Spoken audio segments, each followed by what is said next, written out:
नमस्कार, hot seat में आपका स्वागत है। मुंबई की इस बरसात के दिन यहाँ हम फिल्म सिटी में आज हैं, गोरेगांव की फिल्म सिटी में। आज हम यहाँ इसलिए हैं क्योंकि पिछले कई हफ्तों से आपने देखा होगा कि लगातार एक के बाद एक कोई ना कोई नया लफड़ा खड़ा हो जा रहा है मुंबई की फिल्म इंडस्ट्री के सामने, चाहे वो सलमान खान का विवाद हो या फिर प्रहलाद निलानी का विवाद। आज हमारे खास मेहमान हमारी हॉट सीट पर एक ऐसा सितारा जो कि हमेशा अपनी बात बड़ी खुल के रखता है, इरफान। उनसे पूछेंगे कि क्या सलमान खान ने सही किया, क्या वाकई सेंसर बोर्ड की जरूरत है और किस प्रकार का सिनेमा हमारे देश में बनाया जा रहा है।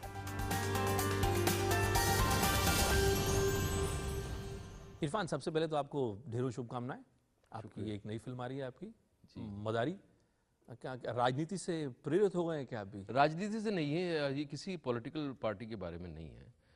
नेता नहीं बन रहे मतलब इरफान? नहीं, हमें नेता बनने की ज़रूरत नहीं है। हम नेता के जितने गुण होते हैं वो हमारे में है नहीं। उसको उसका काफ़ी गुणी लोग होते हैं जो नेता होते हैं। हम नहीं, हम सिर्फ एक्सप्रेशन जो है वो हमारा हमारा हमारा काम है। क्योंकि मैंने देखा कि आपकी फिल्म की जो टैग लाइन है वो कहती है देश सो रहा है, तो हमें तो लगा कि देश में अच्छे दिन आ गए हैं सर। दोनों चीज़ें हो सकती है ना, दोनों चीज़ें हो सकती है ना, सोते सोते भी तो अच्छे दिन आ सकते हैं। मतलब सपने में मुंगेरी लाल के हसीन सपने वाली बात नहीं, बात यह है कि हम सिस्टम के बारे में बात कर रहे हैं और हम अपनी प्रवृत्ति के बारे में बात कर रहे हैं। मदारी जो है वो मेटाफर है।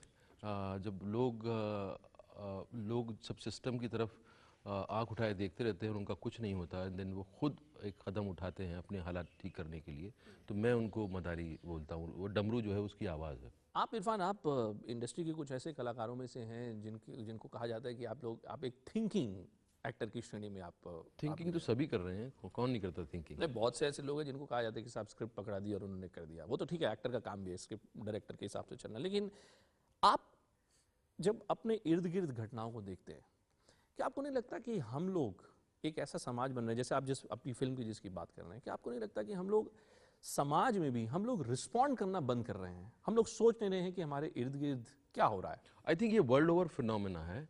और ये जो है ज़्यादातर शुरू हुआ है मार्केटिंग की वजह से। एंड लोगों को जो दिखाया गया वो देख लिया उन्होंने, वो मान लिया। और ये मार्केटिंग ने जिस तरह से ज़रूरतें क्रिएट करना शुरू की हैं, और ये शुरू हुआ है अमेरिका से, कि उनको लगा कि जो है दिन में आदमी एक ही ड्रेस पहने रहता है। एंड ये किस लिए शुरू हुआ? आई थिंक किसी के हाथ में फ्रॉइड का कुछ लिटरेचर पढ़ गया था, जिसमें ये पता था कि इंसान की क्या कमज़ोरी है।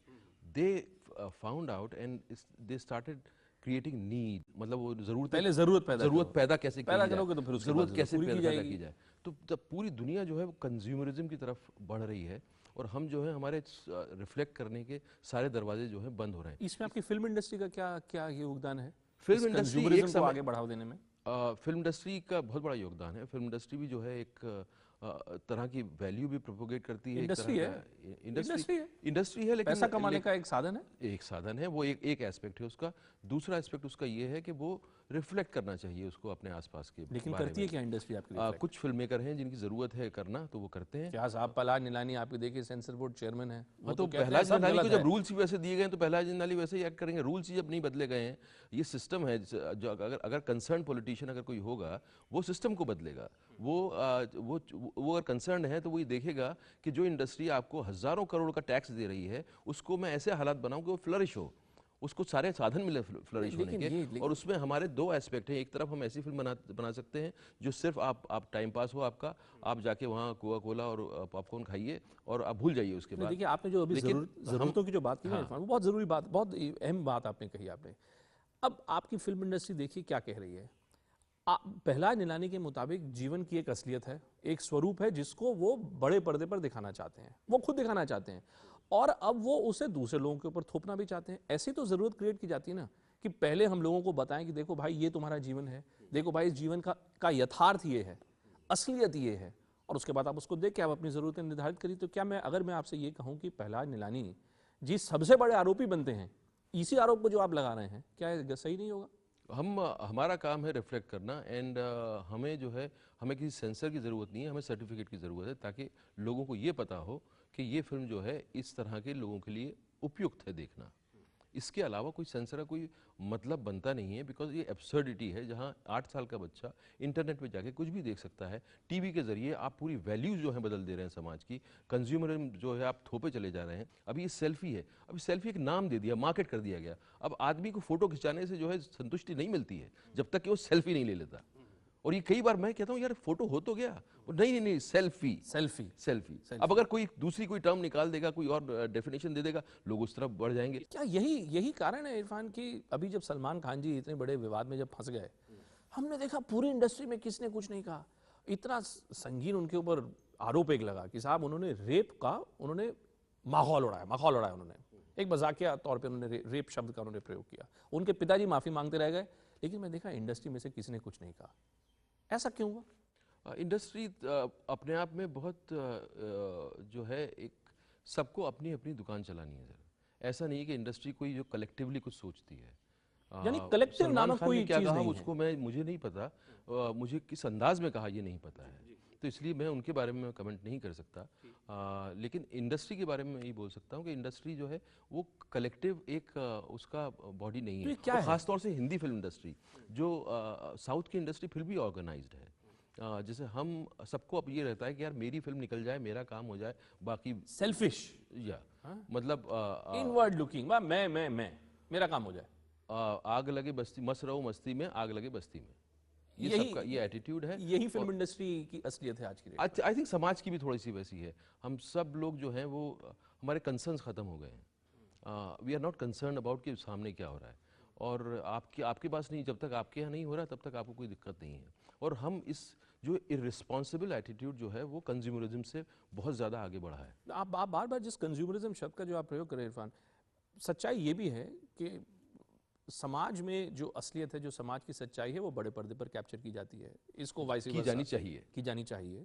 इसको वाइस वर्सा किया जा सकता है कि जो हम पर्दे पर देखते हैं वो समाज में हो रहा है, या जो हम समाज में देख रहे हैं वो पर्दे पर हो रहा है। कौन किसको ज़्यादा प्रभावित करता है?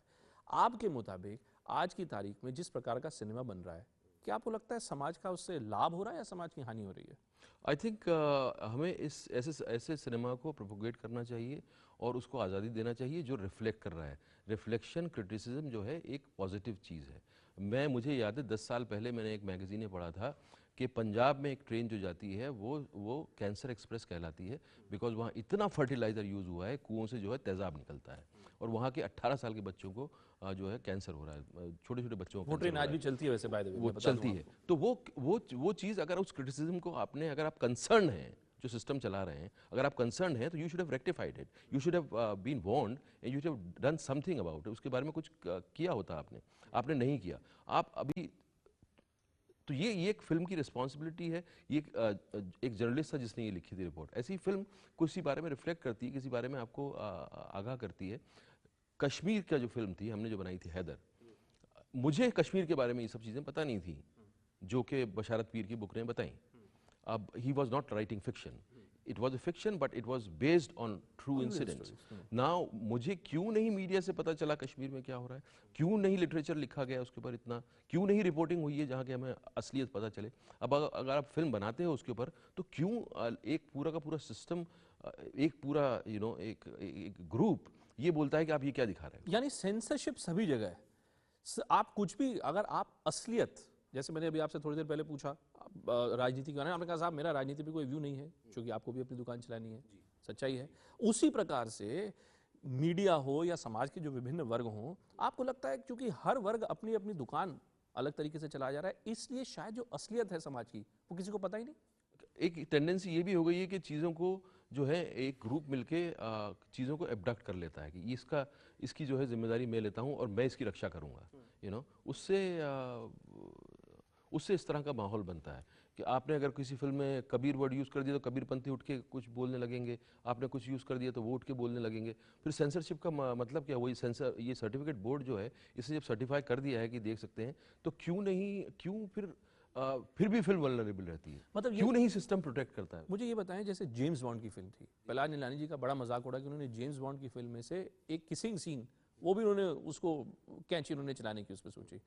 क्या आपका ये मत है कि दरअसल जिस सर्टिफिकेट बोर्ड की आप बात कर रहे हैं, सेंसरशिप होनी ही नहीं चाहिए? एब्सर्ड है ये सर, एब्सर्ड है। आइडिया एब्सर्ड है। आइडिया ही absurd है, क्योंकि आपका नेट खुला हुआ है, आपका टीवी खुला हुआ है, टीवी पे किसी तरह का नहीं है, कुछ नहीं है, और टीवी जिस तरह की चीज़ें अगर आप वाकई कंसर्न हो, तो फिर ऐसी फिल्में जिन पे कि औरत को सिर्फ जो है ऑब्जेक्ट की तरह बताया जाता है और इस तरह से प्रोपोगेट किया जाता है कि ये मज़ा देने की मशीन है, इसका इस्तेमाल कर लो और दिस इज इट, यही रिश्ता है, उसको उसको आप सेंसर क्यों नहीं करते? लेकिन can there be anything called absolute freedom?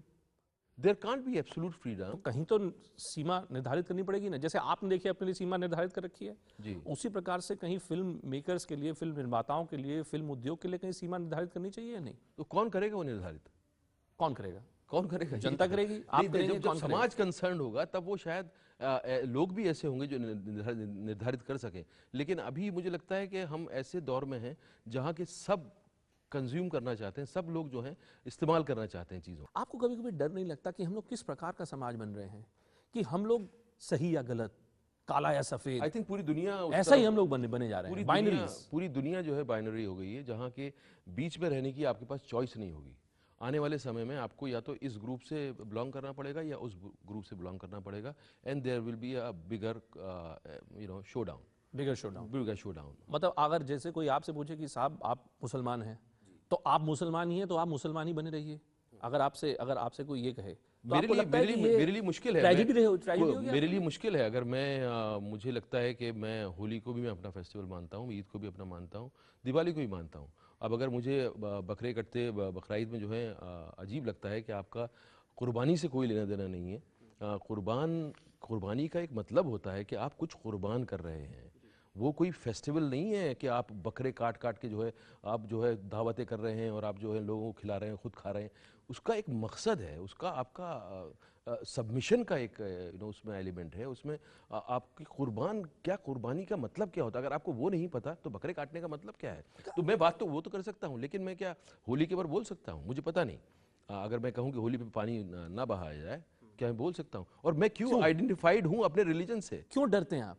क्योंकि आपको लगता है कि एक मशीनरी, आप भले ही अपने आप को रिलीजन के, धर्म के नजरिए में न देखें, लेकिन आपको लगता है कि लोग आपको बॉक्स करते हैं, आपके ऊपर वो दबाव रहता है। बिल्कुल सोशल मीडिया में एक पूरा ग्रुप है जो कि एक मशीनरी है पूरी की पूरी, जो आपको बॉक्स करने की कोशिश करेगी अगर आपने कुछ भी ऐसा बोला।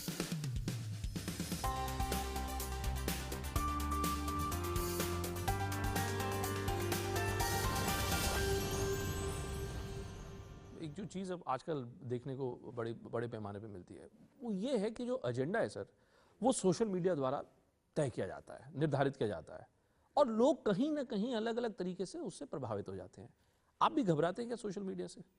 मेरा इस तरह का माहौल बनने से आप घबराते हो ज़रूर, आप क्योंकि आप अपना काम कर रहे हो और आपको अननेसेसरी जो है लोग अगर आपके काम में अड़चन लगाने लगे, वैसे ही अड़चनें बहुत हैं ज़िंदगी के अंदर, और अड़चनें लगाने लगे तो आपको लगता है आप वल्नरेबल हो।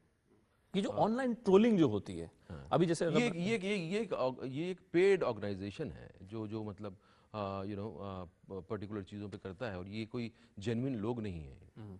आप, क्योंकि मैं इससे आपसे पूछा था, देखिए चाहे वो फिल्म इंडस्ट्री हो, चाहे राजनीति हो, हर परिवेश में कहीं ना कहीं हम देखते हैं कि ऑनलाइन मीडिया का बड़ा प्रभावी अब रोल जो है होते जा रहा है। अभी सलमान खान के किस्से को देख लीजिए, सोना महापात्रा जी ने जब पोजीशन लेने की कोशिश की तो सारे के सारे ट्रोल्स उनके पीछे पड़ गए, उनको ऑनलाइन अब्यूज उनको किया गया। आपको लगता है कि यही जो हम बाइनरीज की जो बात कर रहे थे, चूंकि ये अनोनिमिटी देता है, सोशल मीडिया आपको एक अनोनिमिटी देता है, उस अनोनिमिटी के जरिए क्या इस समाज को एक बाइनरी समाज में परिभाषित करने का प्रयास किया जा रहा है? वो प्रयास आई थिंक उस बहुत ज़्यादा चल नहीं सकता, क्योंकि इसमें जिस बात में दम होता है, जिस बात में सच्चाई होती है, धीरे धीरे बाकी चीज़ें छट जाती हैं और वो बात खड़ी रह जाती है। इसीलिए लोग जो हैं अपने समय के बाद याद रहते हैं, इसलिए किसी की बातें जो हैं कई सौ साल तक ज़िंदा रहती हैं, क्योंकि उनकी बात में वो दम है। ये एक टूल है अभी जो है सोशल मीडिया, और ये ट्रोलिंग जो है एक टूल है, और उसको उसकी जगह दिखानी चाहिए आई थिंक। नहीं देखिए, इसलिए आप कह रहे हैं कि उसको उसकी जगह दिखाई जानी चाहिए, लेकिन देखिए जैसे आमिर खान साहब ने, उन्होंने इंटॉलरेंस शब्द का प्रयोग किया, उन्होंने कहा समाज में जो इंटॉलरेंस है, ऑनलाइन मीडिया ने उनके ऊपर इतना दबाव डाला कि उनको क्लैरिफिकेशन उनको देना पड़ गया उनको। अब ये उनका अपना खुद का स्टैंड है कि वो क्लैरिफिकेशन दें या वो मतलब कुछ अपॉलोजी दें। अगर उनका जो स्टैंड था, आई थिंक उनको अपने स्टैंड को क्लियर करना चाहिए। आपको लगता है कि जैसे सलमान खान के ऊपर ही जैसे इतना दबाव था, क्या माफी मांग लेनी चाहिए थी? अगर उनको लगता है उन्होंने गलत किया तो माफी मांगने में क्या दिक्कत है? सॉरी अगर उनको लगा, छोटा अगर उनको लगा, अगर नहीं लगा और सोशल दबाव में वो सॉरी बोलते हैं तो उसका कोई मतलब नहीं है। क्या एज तो ये भी हमारा वैसे से उठाया हुआ है कि अगर सॉरी मांग लिया तो ठीक हो गया। अगर माने वाकई चाहे ही ना माने। हाँ चलो सॉरी बोल दिया, हो गया जी। अगर वाकई ही अगर किसी को लगता है कि उसने गलती की है और वो दिल से सॉरी बोल रहा है तो सही बात है।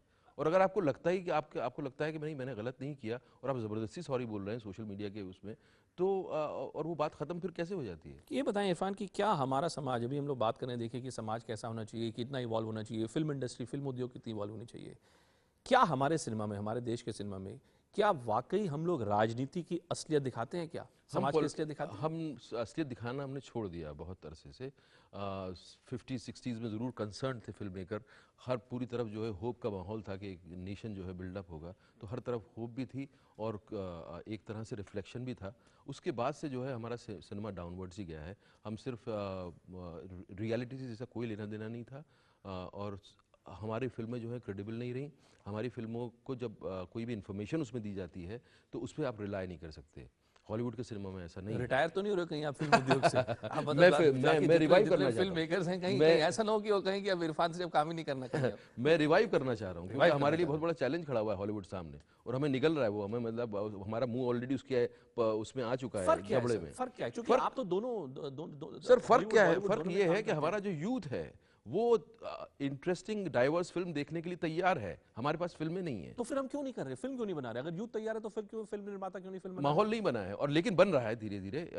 जैसे अब जिस तरह की फिल्में आना शुरू हुई हैं पिछले 3-4 साल में, माहौल बन रहा है। लेकिन उसके फ्रीडम को जब कर्व किया जाएगा तो वो माहौल रहे? शायद, दबाया जा रहा है। अगर वो दबाया गया तो जो है उसको फिल्म इंडस्ट्री को क्या बहुत हम बड़ा एक नुकसान होगा। डिक्टेटरशिप की ओर बढ़ रहे हैं क्या इरफान? मुझे नहीं पता सर, ये तो बहुत बड़ा कमेंट है, ये मैं कैसे बताऊं, इतनी नॉलेज मुझको नहीं है। नहीं, मैं तो बट ये ज़रूर है कि